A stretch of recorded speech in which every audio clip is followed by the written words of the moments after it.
worker accidentally kicked the hammer on the roof of the house. As the hammer fell, the iron frame on the wall was smashed off the fixing screws by the hammer. A 180-degree rotation snapped the passerby's neck on the spot. At the same time, the old man dragged the stolen manhole cover behind him. The manhole cover house accidentally scraped the sleepers under the wheels. Without the sleepers, the tanker's brakes failed. The tanker slid towards the bottom of the intersection. At that moment, the American ambassador to the United Kingdom was blocked at the bottom of the slope. With a loud bang, the rear of the tanker hit the ambassador's car. Gasoline poured in through the window, but before the minister could react, the old man, who was already at the bottom of the slope, threw out his cigarette in his hand, but he ignited the gasoline on the ground. With a bang, the ambassador was sent to the sky. And the next thing you know, the US Embassy in the UK was ordered to take up the post on an emergency basis. He became the youngest ambassador in history. Lawrence thought he was being promoted because of his ability, but he didn't realize the butterfly effect. His 6-year-old son was the mastermind behind the whole thing. This child born at 6 o'clock on June 6, but his classmates regarded him as an ominous person, because on the day of his birth, 3 meteorites landed on Earth at the same time. According to an old rumor within the church, the day the meteorites landed,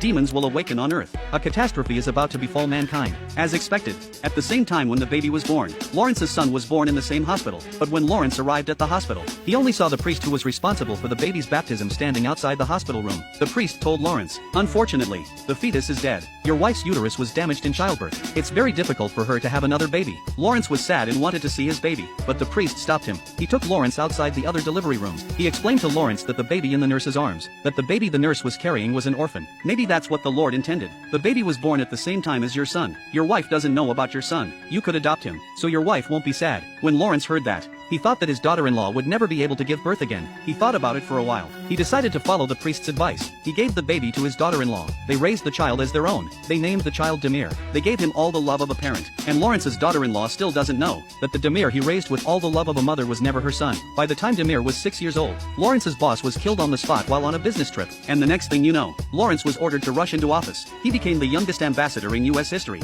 Just when Lawrence thought he'd be celebrating his family and his career, there was an accident at Demir's birthday party.